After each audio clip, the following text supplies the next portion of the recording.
জয় শ্রীহরি শ্রী বিষ্ণু নারায়ণ। আজকের বিষয়, বাড়িতে যদি ঘুঘু পাখি বাসা করে দেয় বা ঘুঘুর আনাগোনা বেড়ে যায়, তাহলে সত্যিই কি হয় সেই বিষয়ে আপনাদেরকে বলবো। আর কিছু প্রাণীদের কথা বলি যেগুলো গৃহের জন্য সত্যি ভালো, কিন্তু এরা যদি বাড়িতে বাসা তৈরি করে দেয় তাহলে কি হতে পারে। তারপর এমন কিছু প্রাণী আছে যারা গৃহের মধ্যে এসে যদি সেই কাজগুলো ঘটিয়ে ফেলে তাহলে কি হয় গৃহের, সেই বিষয়ে বলবো। দেখুন, আমরা সমস্ত প্রাণীগুলি ভগবানের সৃষ্টি, কিন্তু তার মধ্যে মানব জনম হচ্ছে সর্বশ্রেষ্ঠ। লক্ষ লক্ষ জনম পেরিয়ে তবেই মানুষ জন্মগ্রহণ করে ধরায়। আর মানুষের দুঃখ বেদনা, মানুষের ভালো থাকা, শুভ অশুভ কিছু সংকেত পাওয়া, এগুলো মানুষের মধ্যেই দেখা যায়। মানুষকে ভালো থাকতে গেলে যেমন সৎ কর্ম করা উচিত, সৎ পথে চলা উচিত, নিরহংকার থাকা উচিত, তবে শ্রেষ্ঠত্ব লাভ করা যায়।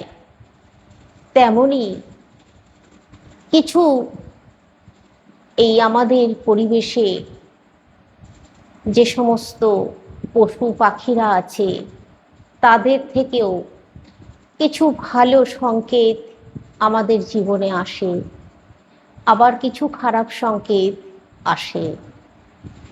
সেগুলো মানুষকে বুঝতে হয়, বুঝে নিতে হয় যে এটা আমার জন্য ভালো আর এটা আমার জন্য ভালো নয়। সেগুলো জানলে মানুষের কিন্তু অনেক সুবিধা হয়, অনেক সুবিধা হয়। কর্মে অনেক বাধা দূর হয়, তারপর খুব এনার্জি পাওয়া যায় সেই জিনিসগুলো জানলে। আর যদি খারাপ সংকেত এসে যায় তাহলে সাবধান হওয়া যায়, সেই পথে পা বাড়াবো না বা কোনো কাজের সিদ্ধান্ত নেব না। দেখুন, মানুষকে তো অর্থ উপার্জন করতে হবে, না হলে তো সংসার রসাতলে যাবে। তাই অনেক দিক বিচার বিবেচনা করে চলতে হয়। মানুষকে তার পরিবার, তার সংসারকে ভালো রাখার জন্য, সুস্থ রাখার জন্য অনেক কিছু মেনে চলতে হয়। সবসময় সব ব্যাপারে স্বেচ্ছাচারিতা করলে জীবন কখনো মঙ্গলময় হয় না, তাতে করে বিপদ বাড়ে। তো যাই বা হোক, আপনাদেরকে যেটা বলছিলাম, কিছু পশুদের দ্বারায় ভালো সংকেত খারাপ সংকেতের কথা প্রথমে বলে দিই। যেমন ধরুন, গৃহের মধ্যে কুকুর বিড়াল এরা তো হামেশাই আসে। যদি দেখেন গৃহে কুকুর চলে আসছে বারবার, যদি আপনার দরজার সামনে বসে থাকছে কিছুক্ষণ, তাহলে জানবেন আপনার উপরে ঈশ্বর সন্তুষ্ট আছেন। আর ওই প্রাণীকে কিছু খাদ্যের ব্যবস্থা করে দিলে ভগবান শ্রীহরি নারায়ণ খুশি হবেন, আপনাকে আশীর্বাদ দেবেন। এবার বলি, এই কুকুরের দ্বারায় যে খারাপ সংকেত পেতে পারেন সেটা বলি। তবে এই যে ভালো সংকেত আপনি পেলেন, বুঝুন যে আপনি যে কাজ করবেন তাতে সফলতা নিশ্চিত। আপনি যে কাজের সিদ্ধান্ত নিতে চাইছেন আপনি নিতে পারেন, কোনো অসুবিধা নেই। কিন্তু যদি এই কুকুর আপনার গৃহে চলে আসে, আপনার উঠানের মাটি নখ দিয়ে আঁচড়াতে শুরু করে দেয় বা পা ঘষতে শুরু করে দেয়, মাটি কিছুটা তুলে ফেলে, তাহলে কিন্তু এটা আপনার জন্য খারাপ সংকেত নিয়ে আসছে আগামী দিনে। আপনার কিছু ধার দেনা বেড়ে যাবে, আবার ধার দেনায় আপনি একটু জড়িয়ে পড়তে পারেন, তার সম্ভাবনা কিন্তু আছে। তাই লম্বা খরচ বাঁচিয়ে চলুন। এই সংকেত যদি পেয়ে যান, যদি কোনো বড় কাজের সিদ্ধান্ত নিতে চলেছেন, বেশ একটু খরচের, মোটা টাকা খরচ করে কোনো ব্যবসা করতে চাইছেন বা মোটা টাকা খরচের কোনো সিদ্ধান্ত নিচ্ছেন, তৎক্ষণাৎ একটু বন্ধ রাখবেন, না হলে কিন্তু ধার দেনায় জড়িয়ে পড়বেন। এবার আপনাদেরকে বলি, যদি আপনাদের গৃহে বিড়াল চলে আসে, প্রায় হয়তো চলে আসছে, আর বিড়াল এসে যদি ঝুপ করে আপনার গৃহের সামনে পাঁচিল আছে বা উঁচু একটু স্থান আছে সেই জায়গায় উঠে পড়ছে, উঠে বসে পড়ছে, এটা খুব ভালো জানবেন, শুভ। এটায় আপনার গৃহে কিছু উন্নতির যোগ তৈরি হচ্ছে, অর্থ উন্নতির। আপনার যে কাজ চলছে বর্তমানে সেই কাজে উন্নতি করবেন, করবেনই, একদম নিশ্চিত থাকুন। কিন্তু বিড়াল যদি আপনার গৃহে কোনো মাংসের টুকরো নিয়ে ঢুকে পড়ে তাহলে ভালো নয়। আবার যদি ওই মাংসের টুকরো ফেলে রেখে যায় সেটা আরো খারাপ। এক্ষেত্রে কি করা উচিত বলছি, তার আগে বলি, বিড়াল যদি কোনো ইঁদুর মুখে করে নিয়ে এসে আপনার বাড়িতে, আপনার বাড়ির গেটের সামনে ফেলে রেখে চলে যায়, বা বিড়াল কোনো ইঁদুর ধরে আপনার গৃহের মধ্যে নিয়ে এসে খায়, এটাও কিন্তু ভালো সংকেত নয়। আপনার গৃহে কলহ, বিবাদ, অশান্তি বাড়বে। আর এই মাংসের টুকরো ফেলে রেখে যাচ্ছে বা ইঁদুর ধরে ফেলে রেখে যাচ্ছে, খাচ্ছে, অবশ্যই কিন্তু বিড়ালদেরকে একটু তাড়া করবেন, একটু ভয় দেখাবেন, তাড়া করবেন। মারধর করতে বলছি না, কিন্তু একটু ভয় দেখাবেন, তাড়া করবেন, এতে কোনো পাপ হয় না। সংসারের মঙ্গলের জন্য, নিজের মঙ্গলের জন্য এগুলো করতে হয়। ওরা আবার অন্য জায়গা খুঁজে নেবে, ওদের চিন্তা ভগবান করবে। আর আপনাকে যে সংকেতটা দিয়ে দিচ্ছে সেটা আপনি বুঝুন এবং সেই মতো যদি চলতে পারেন তাহলে কিন্তু আপনার মঙ্গল হবে। তো এবার যেটা বলছি, বিড়াল যদি বাচ্চা আপনার গৃহে, বাচ্চা মানে পেড়ে দেয়, সেটা ভালো, কিন্তু তার আগে সাবধান থাকুন। যদি দেখেন বিড়াল বারবার ঘোরাফেরা করছে আপনার গৃহে বাচ্চা দেওয়ার জন্য, যদি আপনি ভালো মনে মেনে নেন তাহলে ঠিক আছে। আর যদি মনের ভিতরে কোনো দ্বিধাদ্বন্দ্ব থাকে, মেনে নিতে পারবেন না, তাহলে একটু তার আগেই সজাগ হয়ে যান, বা আপনি বাসা করতে দেবেন না, সেরকমভাবে সজাগ হয়ে যান। কিন্তু একবার যদি বিড়াল ঢুকে বাসা করে দেয় আর বাচ্চা পেড়ে দেয়, তাহলে তাদেরকে তাড়ালে গৃহে অমঙ্গল আসবেই, গৃহে অবনতি দেখা দেবে, গৃহের পরিবারের মানুষজনেদের আয় উন্নতি কমে যাবে, আর আপনাদের গৃহে অশান্তি বাড়বে, আপনাদের গৃহে টাকা পয়সা অভাব তৈরি হয়ে যাবে। তাই যদি রাখতে না চান তাহলে আগেই সজাগ থাকুন, করতে দেবেন না বাসা। বিড়াল বাচ্চা নিয়ে এসে উঠোনে খেলাধুলো করলো আবার চলে গেল, সেটা খারাপ নয়, সেটা কিন্তু শুভ। আপনার গৃহের পরিবারের মানুষজন খুব সুস্থ থাকবে, এবং নিজেদের মধ্যে খুব ভাব ভালোবাসা বাড়বে। এবার যেটা বলছিলাম ঘুঘু পাখি।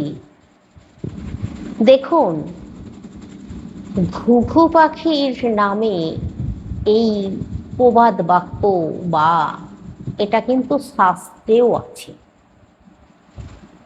এই ঘুঘু পাখিরা পোড়ো বাড়িতে বাসা বাঁধে, পোড়ো বাড়িতে বসবাস করে।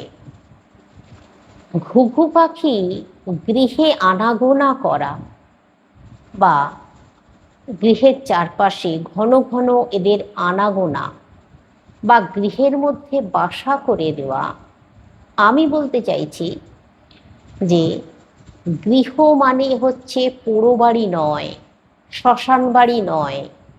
গৃহ হচ্ছে শান্তির গৃহ, প্রতিটা মানুষজনেদের আয় উন্নতি, আর্থিক সমস্যা দূর করার জন্য আমরা লাগাতার চেষ্টা করি। তারপর গৃহের মানুষরা যাতে শান্তিতে বসবাস করে চেষ্টা করি। তার থেকেও বড় কথা হচ্ছে গৃহের প্রতিটা মানুষ সুস্থভাবে মানে দীর্ঘায়ু, তাদের পরমায়ু বাড়বে, তারা অনেক দীর্ঘায়ু হবে। কে না চায় বলুন 100 বছর বাঁচতে? কে না চায় গৃহের নিজের স্বামী সন্তান অনেক দীর্ঘায়ু হোক, পরিবার অনেক সুখে শান্তিতে থাকুক? কিন্তু ঘুঘু পাখিরা তো গৃহে বসবাস করার জন্য নয়, প্রত্যেকটা প্রাণীকুলের জন্য আলাদা আলাদা নির্দিষ্ট নির্দিষ্ট স্থান ভগবানই সৃষ্টি করে দিয়েছেন। তারা তাদের জায়গাতেই খুশি থাকে, তারা তাদের সেই জায়গাতেই ভালো থাকে। অন্যত্র যদি এসে যায় তাদেরও কিন্তু ভালো হয় না, আর যেখানে এসে যায় তাদেরও ভালো হয় না, অনেক বেশি খেসারত দিতে হয়। আমি এত বড় কথা বলছি, আপনারা মিলিয়ে নেবেন শুধু। তাই ঘুঘু পাখি গৃহে এসে বাসা করে দেওয়া বা আনাগোনা বেড়ে যাওয়া মোটেই ভালো জিনিস নয়।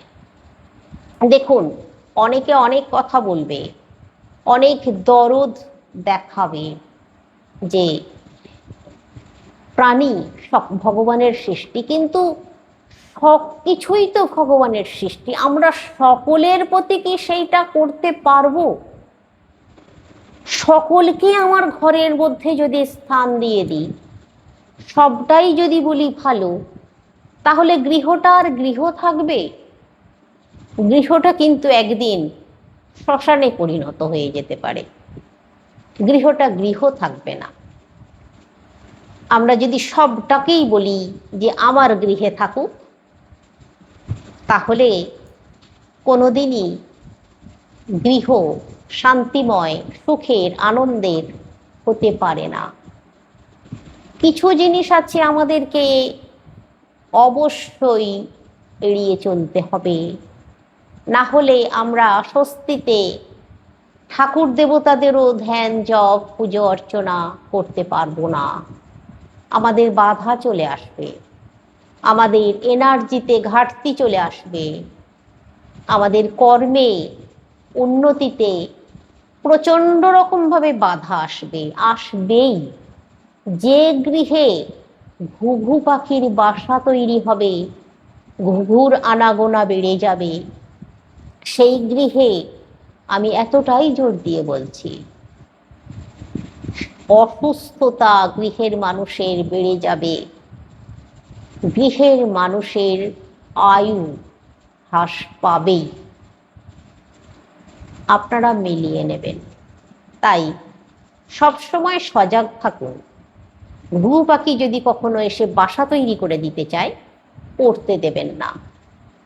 যদি দেখেন প্রায় ঘুঘু পাখি আপনার গৃহে চলে আসছে, আপনার ছাদে চলে আসছে, কিছু দানা শস্য ছড়িয়ে দিতে পারেন, একটা জলের পাত্র রেখে দিতে পারেন, দানা শস্য খাবে, জল খাবে, ওরা চলে যাবে, তাহলে ভালো। কিন্তু এখানেও কথা আছে, যদি ওরা বিষ্ঠা ত্যাগ করে যায়, মলমূত্র ত্যাগ করে, খাবার দাবারগুলো যেগুলো খেলো ছড়িয়ে ছিটিয়ে পড়ে রইল, তাতে করেও কিন্তু রাহুর দোষে ভুগবেন। অবশ্যই ভালোবেসে খেতে দিন, কোনো অসুবিধা নেই, কিন্তু পরিষ্কার করে নিতে হবে।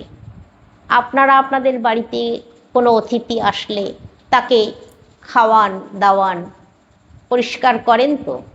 সেই রকম অতিথি মনে করুন আর পরিষ্কার করুন, তবে গৃহের মঙ্গল শান্তি বজায় থাকবে। তা না হলে শুধু আবেগের বশে ভালোবেসে খেতে দিলাম আর মলমূত্র ত্যাগ করে গেল, পরিষ্কার করলাম না, আবার তার ওপরেই দানা শস্য ছড়িয়ে দিলাম, এটা করলে কিন্তু কখনোই মঙ্গল আসবে না। আমি এতটাই জোর দিয়ে বলছি। আমি কখনোই কারোর খারাপ চাই না, আমি সকলেই জন্যই বলছি, সকলে যাতে ভালো থাকে, সুস্থ থাকে, শান্তিতে কাজকর্ম করতে পারে। দেখুন, পশু পাখিদের অর্থ উপার্জন করতে হয় না জীবন চালানোর জন্য, কিন্তু মানুষকে অর্থ উপার্জন করতে হয় জীবন চালানোর জন্য। তা না হলে কিন্তু এক বিন্দুও সে টিকে থাকতে পারবে না। যতদিনও বা বাঁচত তার আগেই সে মারা পড়বে। আপনার কাজ বন্ধ হয়ে যাবে, মানে হয়তো আপনি কিছু দিয়ে যেতে পারতেন সমাজকে, আপনার পরিবারকে, তার আগেই কিন্তু আপনার মৃত্যু ঘটে যাবে। তাই মানুষের জন্য যে বিধি বিধান বিচারগুলো আছে সেগুলো মেনে চলা অত্যন্ত জরুরি। না হলে মানে বিপরীত কাণ্ড ঘটে যায়।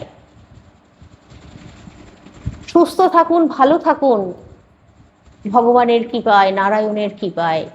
আগামী দিনে অনেক ভালো ভালো তথ্য আপনাদের কাছে পৌঁছে দেব, আপনারা বিচার করে কমেন্ট করে আমাকে জানাবেন। আর যদি আপনাদের খারাপ লাগে সেটাও কমেন্ট করে জানাবেন, আমি এতটুকু দুঃখ পাবো না। আমি সকলের মঙ্গলের জন্য, ভালোর জন্য চেষ্টা করছি, করে যাব।